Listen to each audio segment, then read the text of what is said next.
네, 우리 하나님 말씀은 고린도후서 4장 13절입니다. 신약 성경의 고린도후서 4장. 고린도후서 4장 13절에서 18절까지 제가 봉독해 올리겠습니다. 기록된 바 내가 믿었으므로 말하였다 한 것 같이 우리가 같은 믿음의 마음을 가졌으니 우리도 믿었으므로 또한 말하노라. 주 예수를 다시 살리시니가 예수와 함께 우리도 다시 살리사 너희와 함께 그 앞에 서게 하실 줄을 아노라. 이는 모든 것이 너희를 위함이니 많은 사람의 감사로 말미암아 은혜가 더하여 넘쳐서 하나님께 영광을 돌리게 하려 함이라. 그러므로 우리가 낙심하지 아니하노니 우리의 겉사람은 낡아지나 우리의 속사람은 날로 새로워지는도다. 우리가 잠시 받는 환난에 경한 것이 지극히 크고 영원한 영광에 중한 것을 우리에게 이루게 함이니 우리가 주목하는 것은 보이는 것이 아니요 보이지 않는 것이니 보이는 것은 잠깐이요 보이지 않는 것은 영원함이라. 아멘. 네, 오늘 말씀은 환난을 축복으로 바꾸려면, 환난을 축복으로 바꾸려면, 우리 삶 가운데 환난이 얼마나 자주, 얼마나 많이 찾아오는지요. 또 환난을 만날 때마다 인간은 연약한 존재라는 것을 확인하고 있습니다. 코로나 앞에 연약한 인간의 모습을 우리가 보고 있지 않습니까? 더욱 확산되는 코로나 앞에 많은 사람들이 걱정을 하고 있어요. 지난 11월 24일부로 코로나 사회적 거리두기가 2단계로 돌입되면서 세상은 또 술렁이고 있습니다. 마음이 위축되고 불안과 걱정이 앞서고 있어요. 그런데 따지고 보면 이번만이 그런 것이 아니라 지나온 역사 속에서도 인간은 항상 이런 일들을 경험하면서 지내왔습니다. 전에도 제가 말씀드렸지만 14세기에 유럽의 패스트, 이 흑사병이라고 불리는 전염병은 5년 동안 지속이 되었고 유럽 인구의 3분의 1을 빼앗아 갔습니다.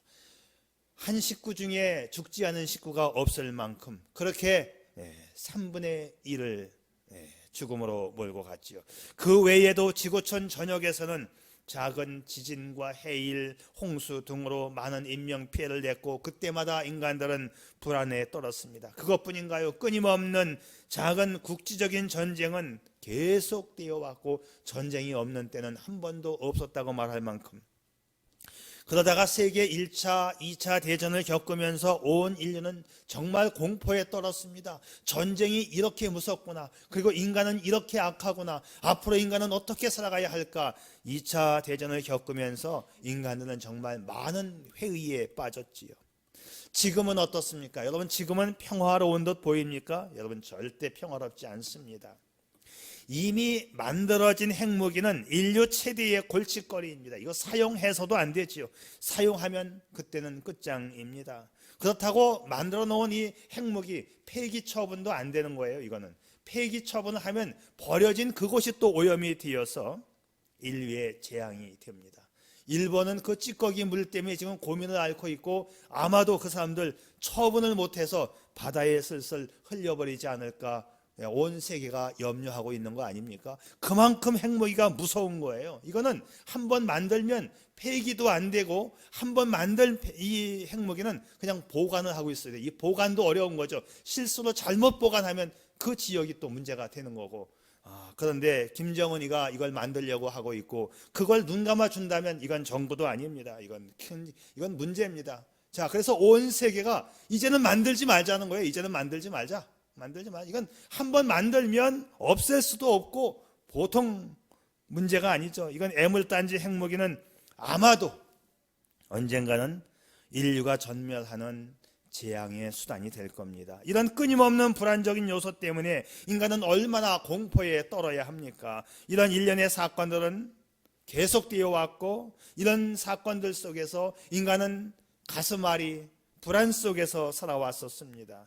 그래 영국의 시인인 극작가인 윌리엄 셰익스피어는 말하기를 인생의 적은 바로 걱정과 불안이다 그랬어요. 얼마나 우리 인생에 걱정과 불안이 많았으면 노벨 물리학상을 받은 알렉시스 카르에던 말하기를 근심과 싸우는 방법을 모르면 그 사람은 일찍 죽는다 했습니다. 자, 인간 세상에 찾아오는 이런 불안 걱정거리를 어떻게 대처하느냐가 바로 우리의 문제 아니겠습니까?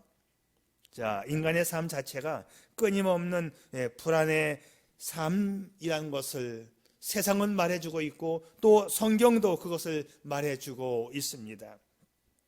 세상에서는 너희가 환난을 당할 것이다. 세상에서는 너희가 여러 가지 환난을 당하거든, 이렇게 말을 해요.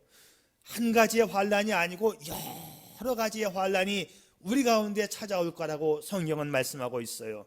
본래 이 세상이라는 것이 바로 그렇습니다.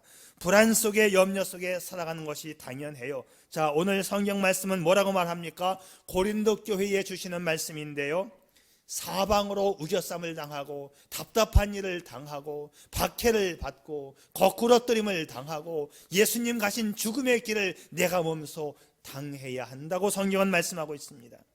자, 오늘 말씀을 잘 살펴보면 핍박과 환난이 점점 더 거세지는 모습으로 표현되고 있는 것 보이세요? 처음에는 우겨쌈을 당하다가 마지막에는 예수님 가신 죽음의 길을 우리가 가야 한다는 것입니다. 자, 그러나 세상은 그러하지만 우리는 이 세상에 굴복당하지 않는 것이 그리스도인의 삶의 모습이라고 성경은 말해요. 세상은 환난과 풍파가 점점 더 많아지고 거센 광풍으로 몰려오지만 이것과는 상관없이 예수 안에서 승리하며 신앙인의 길을 걸어가는 삶의 방법을 성경이 말씀해주고 있습니다.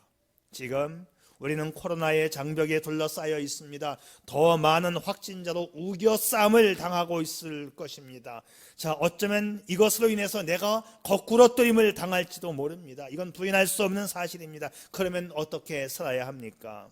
자, 이런 시대를 살아가는 삶의 자세와 방법을 바울은 우리에게 제시해 주는데, 고린도후서 4장 13절 이후의 말씀만 읽었지만 사실 4장 전체를 통해서 우리가 살펴볼 필요가 있습니다. 자, 환난을 만났을 때에 최우선의 처방을 바울은 낙심하지 말라에서부터 시작합니다. 낙심하지 말라.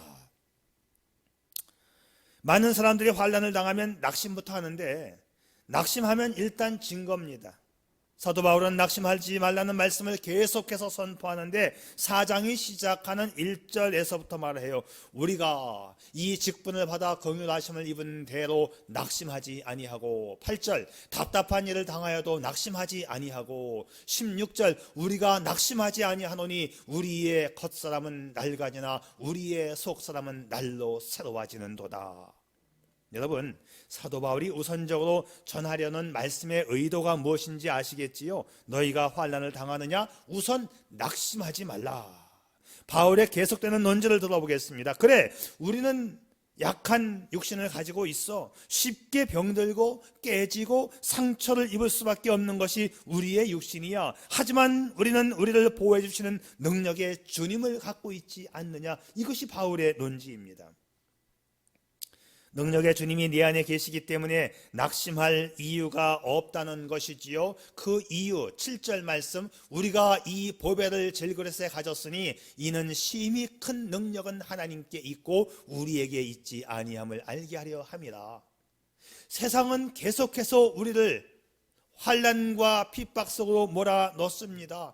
자, 그래, 그 환난 속에서 내 육신 가지고는 이겨낼 방법이 없어. 우리는 깨지기 쉬운 질그릇이지만 그 질그릇 안에 보배로운 예수 그리스도를 가지고 있고, 그분 하나님이 큰 능력까지 가지고 있다는 것을 말씀해 주고 있습니다. 그렇기 때문에 예수로 인한 하나님의 큰 능력을 소유한 능력자여 낙심하지 말라, 그런 뜻이죠.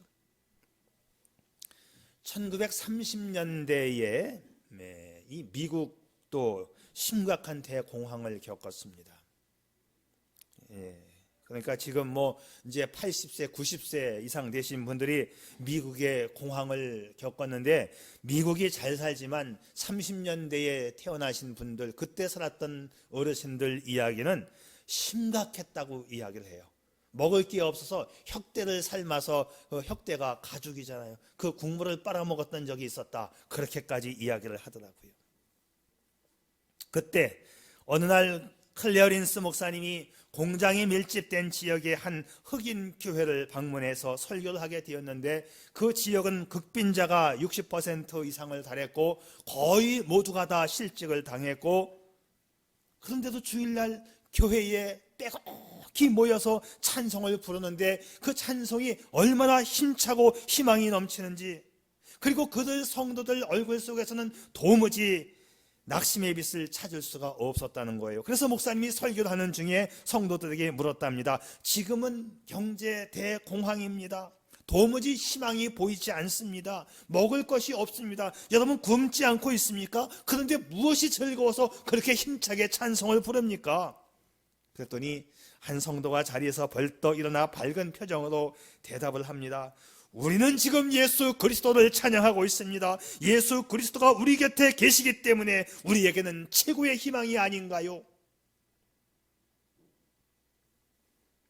예수가 함께 계시니 시험이 오나 겁없네. 기쁨의 근원 되시는 예수를 위해 삽시다. 사랑하는 여러분, 세상이 요동치는 것과는 상관없이 예수 희망, 예수 능력으로 살 수 있기를 바랍니다. 오늘 바울이 그걸 말해주는 거예요. 맞아요. 세상은 우리를 갖가지 방법으로, 환난과 핍박으로 우리를 찾아오고 있지만 예수가 있기 때문에 낙심하지 마십시오라고 바울이 외치고 있습니다. 낙심하면 지는 겁니다. 예수가 있기 때문에 그 예수로 인하여서 희망을 가질 수 있기를 바랍니다. 가이드 포스트지에 실린 알렉산더 플루모어의 간증의 이야기인데요, 그는 65세가 되도록 한 번도 아파본 일이 없었습니다. 어느 날 병원에서 전립선 암이라는 선고를 받았습니다. 가슴이 무너지는 것 같았어요. 그도 그럴 것이, 자신의 아버지도 자기 나이에 전립선 암을 선고받고 2달 만에 돌아가셨고, 삼촌도 2사람이나 같은 병으로 돌아가셨고, 그의 사촌 가운데 몇 사람도 역시 같은 병으로 죽었기 때문입니다. 아, 이제는 내 차례가 되었구나. 자, 그 순간 맥이 풀리고 아무 의욕도 없었습니다. 그는 두려움에 사로잡혔습니다.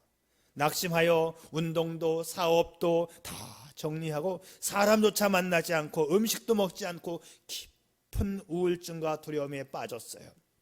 어떤 누구의 위로도 희망적인 말로 내 귀에 들려오지를 않습니다. 그러던 중 하나님 앞에 기도하기를 시작했어요. 낫게 해달라고 기도하는 것보다도 워낙에 우리 집안이 다 이 병으로 죽었기 때문에 차마 낫게 해달라고 기도는 못했어요. 그래 하나님 앞에 기도하기를, 하나님, 사람이 한 번 죽는 것은 당연한 이치인데 지금 제 마음이 너무 두렵고 낙심되오니 하나님 이 두려움만큼만 없애주세요. 이 두려움과 낙심 자체를 하나님이 좀 가져가 주세요. 아마 이렇게 기도했답니다. 오직 하나의 기도 제목만을 가지고 하나님 앞에 기도했습니다. 그런데 신기한 것은 죽어도 주님과 만난다는 소망이 생겨나면서 서서히 마음속에서 공포심이 사라지고 낙심하던 마음에 주님과 함께 살고 주님과 함께 살 수 있다는 그런 소망이 생겨나기를 시작하더랍니다. 아, 그래, 내가 죽어도 하나님 나라에 갈 수 있지. 그래, 그걸로 사는 거야. 이렇게 소망이 생기니까 조금도 두렵지를 않더래요. 그날부터 마음속에서는 기쁨의 찬송이 나오기를 시작했고, 자신도 모르는 사이에 빼짝 말랐던 자신의 몸이 점점 살이 붙으면서 좀 몸이 좋아지더랍니다. 그래서 병원에 다시 갔습니다. 그랬더니 병원에 갔더니 의사가 하는 말이, 이건 기적입니다. 다 나았으니 다시 병원에 오지 마십시오. 옛날 사진과 지금의 사진을 비교해 보면서 어떻게 약도 안 먹었는데 이렇게 말끔히 나을 수가 있느냐고, 다시는 병원에 오지 마십시오.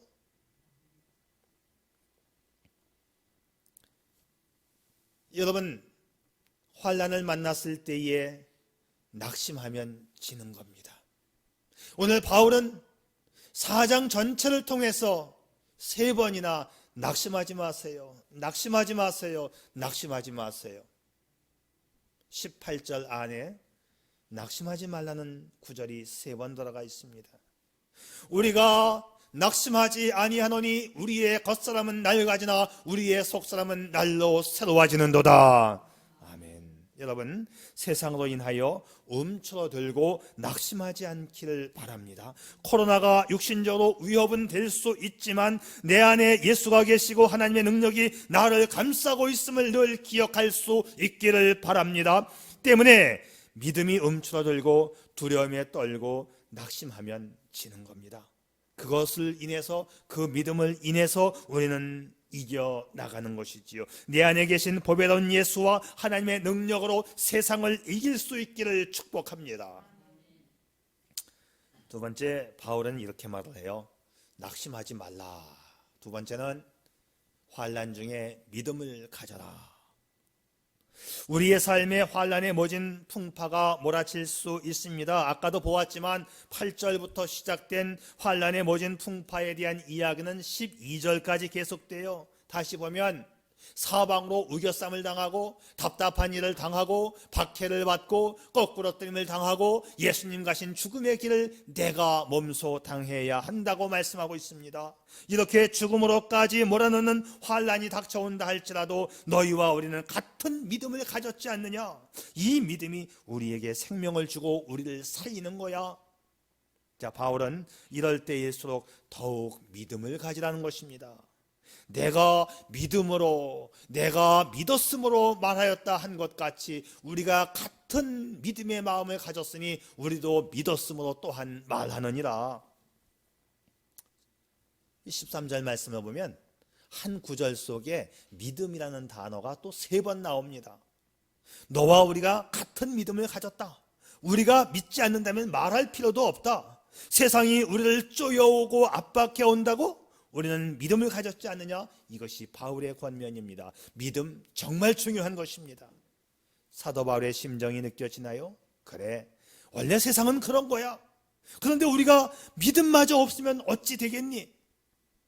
난 지금까지 믿음으로 살아왔고 이 믿음으로 세상을 이기며 살아왔거든.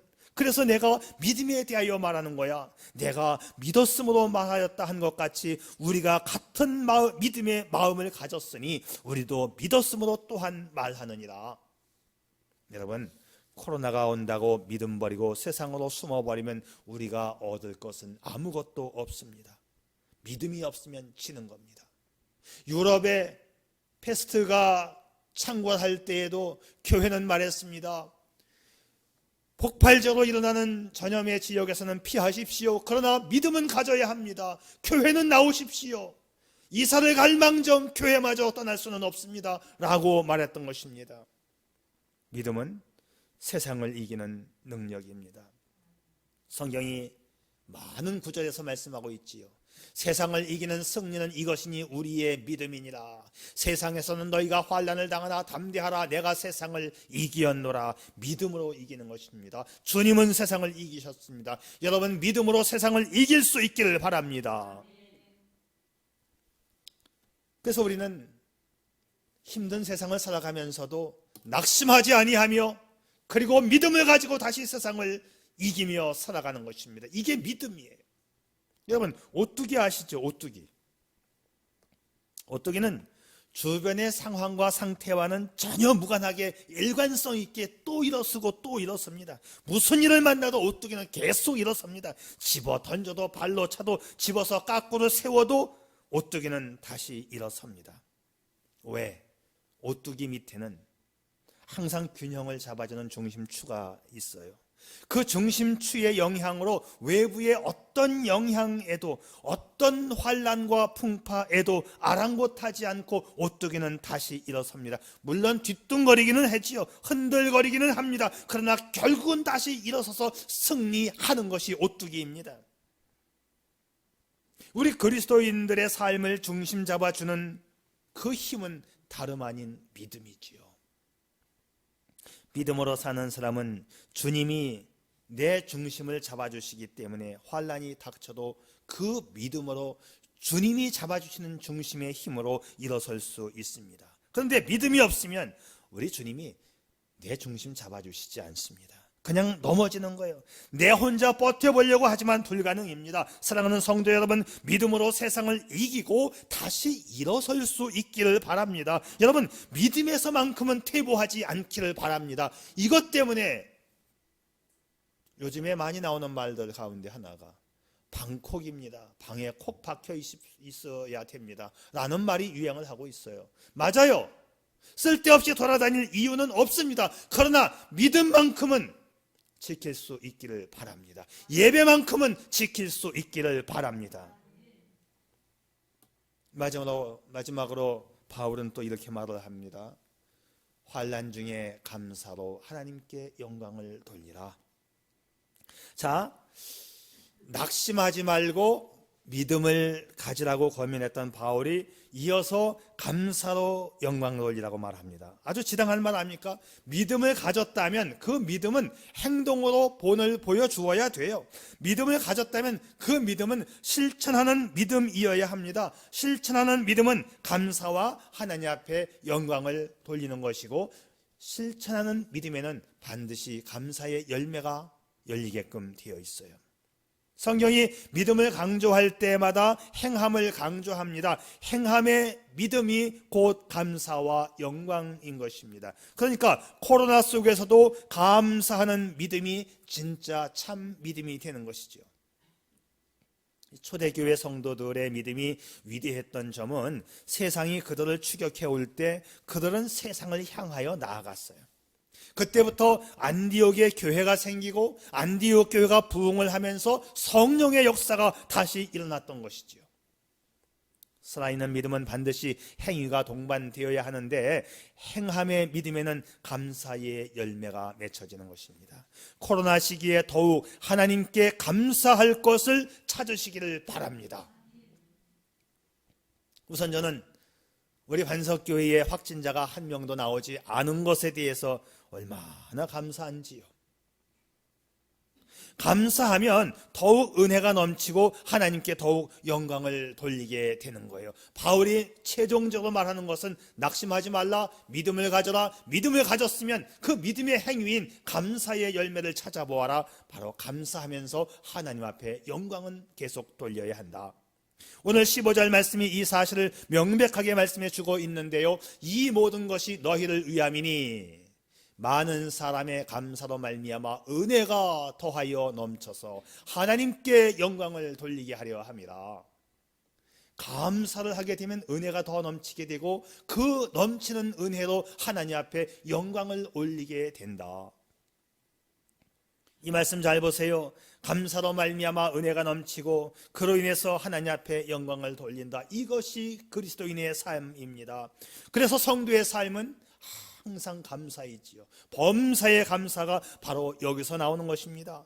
감사가 되어야 은혜가 오고 은혜를 받아야 계속적인 축복을 이어가게 됩니다.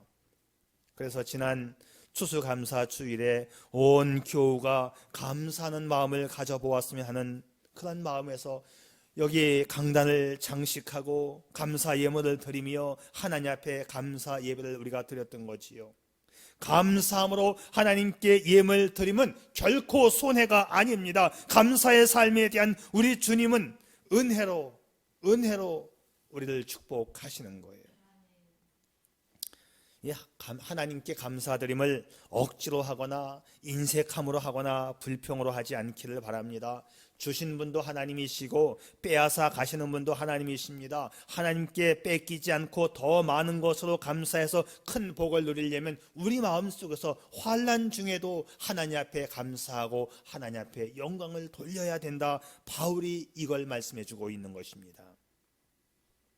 생각해보면 지난 1년 동안 코로나 위기 속에서도 얼마나 감사한 게 많습니까?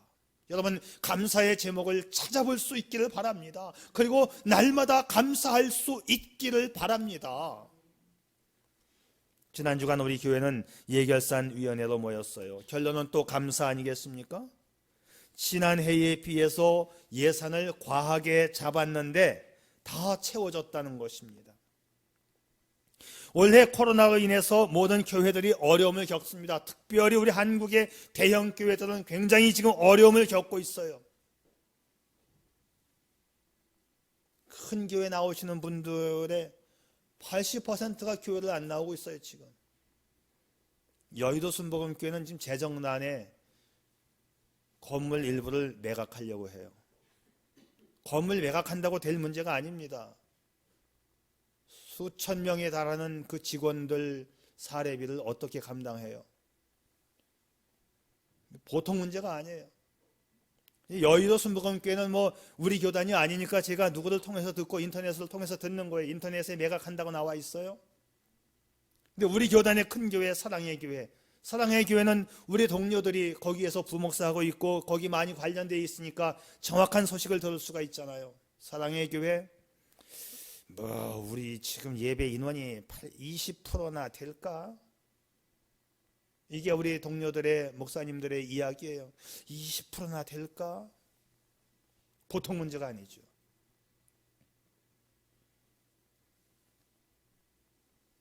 그럼에도 불구하고 하나님께서 우리 교회에 지난 1년 동안 예산을 채워주셨다? 얼마나 감사합니까? 우리 성도들 가운데에도 꼭꼭 숨어버린 성도들도 몇 있습니다. 또 우리 성도들 가운데에도 코로나 때문에 사업이 정말 거의 제로에 가까운 그런 성도들도 있습니다. 그럼에도 불구하고 어떻게 예산이 채워졌을까요? 여러분, 감사 아닙니까?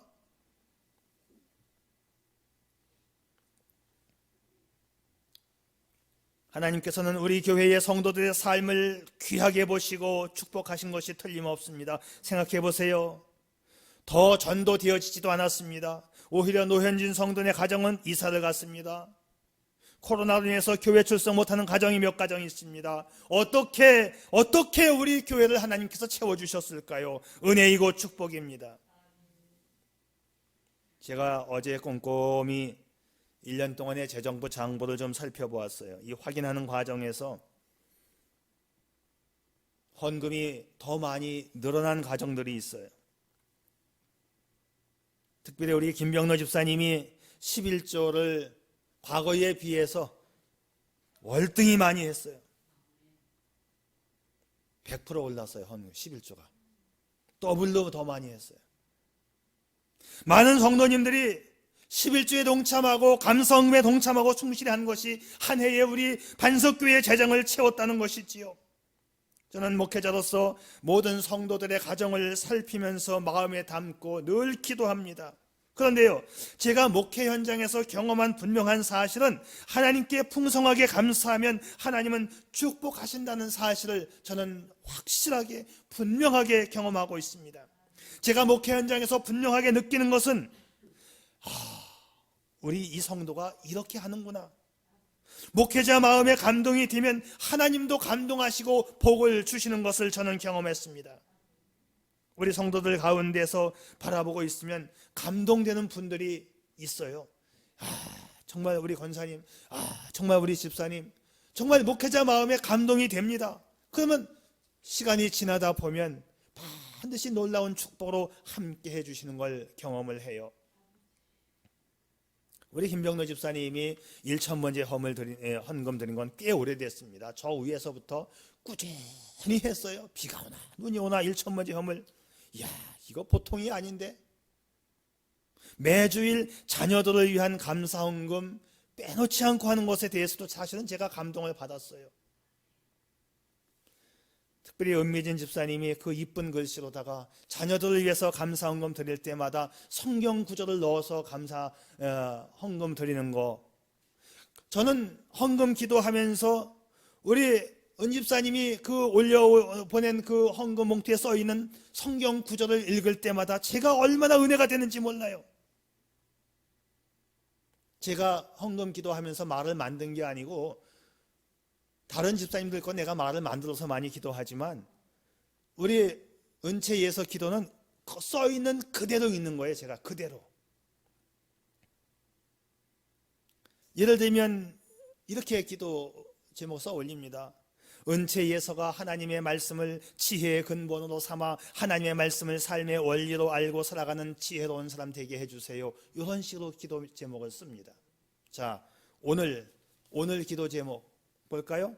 오직 그만이 나의 반석이시요 나의 구원이시요 나의 요새이시니 내가 크게 흔들리지 아니하려도다. 하나님의 한결같으심을 본받아 한결같은 믿음을 갖는 은혜 예서가 되게 해주세요. 얼마나 은혜롭습니까? 1년이면 52개의 성경 구절을 쓰는 거예요. 10년이면 600개의 성경 구절을 쓰는 겁니다. 감동이 되지 않습니까? 이 사실만 갖고도 하나님이 축복 안 하시겠어요?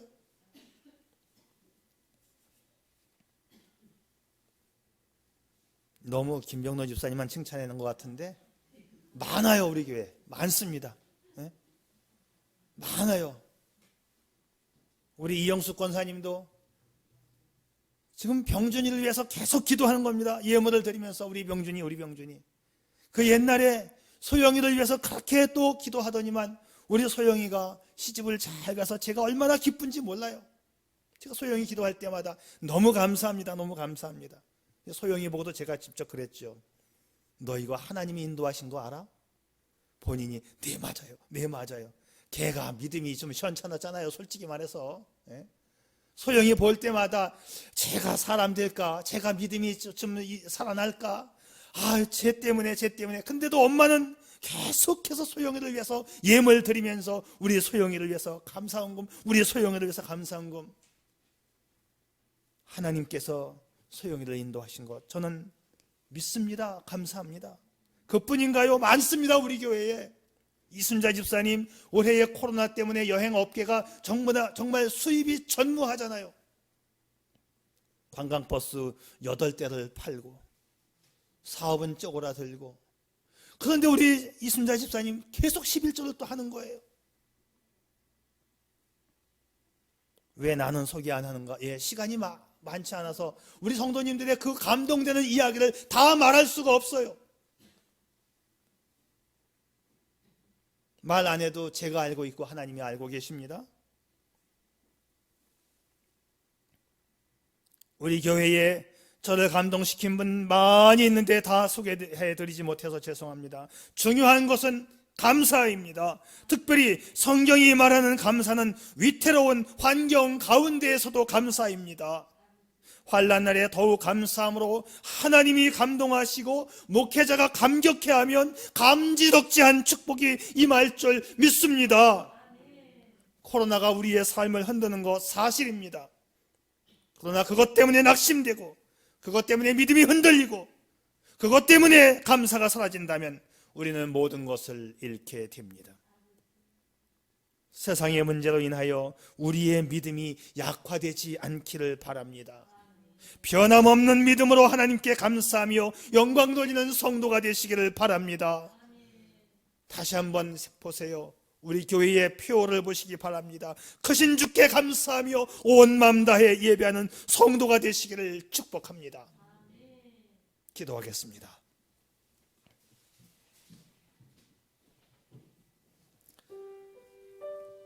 당신의 믿음을 진단해 보시기 바랍니다.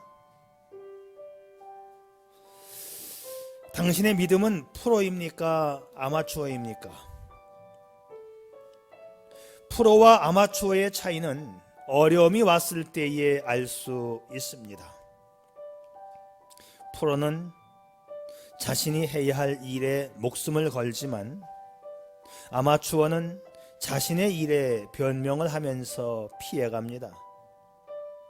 하나님께서 우리에게 주신 믿음은 세상에 의해서 영향을 받는 믿음이 아니라 세상에 영향을 주는 믿음입니다. 그래서 프로 정신의 믿음은 세상의 환난이 와도 전혀 흔들림이 없이 주께서 명하신 믿음의 길을 가는 거지요. 물론 세상과 타협하지 않는 범위 내에서 그 믿음을 지켜가는 지혜는 필요합니다. 그러나 분명한 것은 상황에 따라 흔들리지 않는 믿음에 우리 주님은 감동을 하십니다. 주님이 감동하시는 프로적인 믿음으로 항상 감사와 영광을 돌리는 당신의 복된 믿음이기를 축복합니다. 아버지 하나님, 코로나 때문에 많은 한국교회가 흔들리고 있습니다.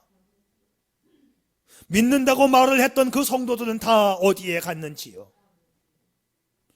세계적인 큰 교회들이 한국에 10개 이상이나 되고 세계에서 제일 큰 교회가 건물을 매각한다 하니 하나님, 이것이 웬 말입니까?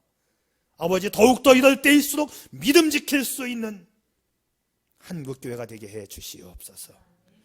믿음으로 이기게 도와 주시옵소서. 우리 반석교를 사랑해 주시고 축복해 주신 하나님 감사합니다. 우리 반석교회 내년도에도 하나님의 큰 복을 받는 우리 반석교회 되기 위해서 믿음의 감사로, 감사의 영광으로 나아갈 수 있게 해 주시옵소서. 예수님의 이름으로 기도 올리옵나이다. 아멘.